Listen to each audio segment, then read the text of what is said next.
situation. It is continuing to show in many ways in its region that it is committed. This is especially true with regard to the situation in Sudan. That is, of course, very concerning to us and many others.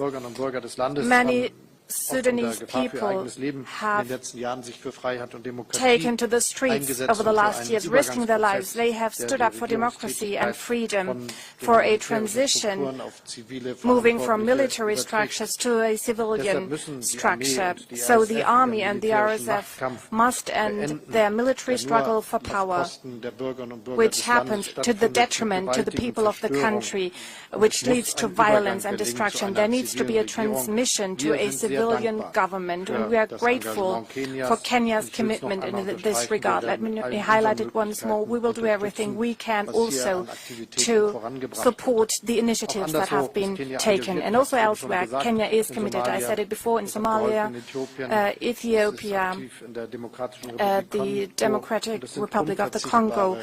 These are indispensable efforts of support that we greatly appreciate and that we're happy to support.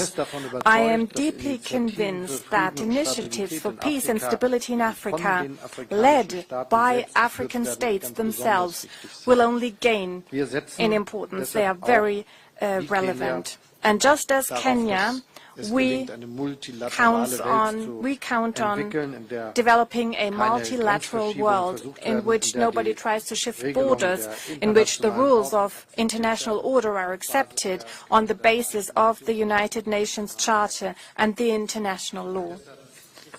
This is why it is very important for us and so significant that we raise our voices when international law is breached. And the Russian aggression against Ukraine is a breach of the international peace order and a threat to peace and freedom, not only in Europe but across the globe, because it means that borders might be shifted with the use of violence, but this would lead to a world that is more insecure. So we need to insist that things have to be done differently.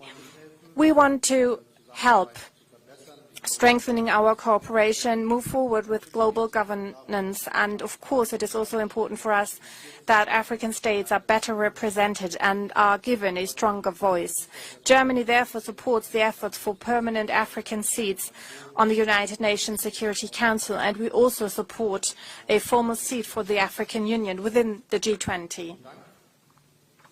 Thank you very much.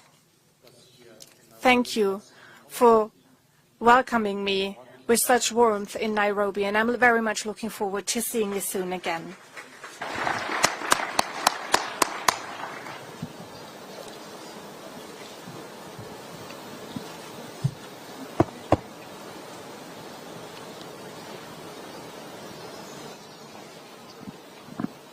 Who is leading?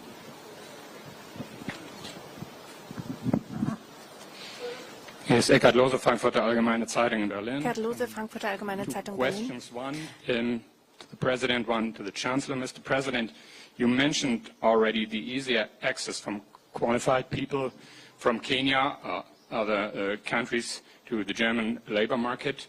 Germany is negotiating agreements that, on the one hand side, will make it easier, the access to Germany. On the other hand side, once those countries where asylum seekers come from with no perspective to stay in Germany should take these asylum seekers back. Is this going to work?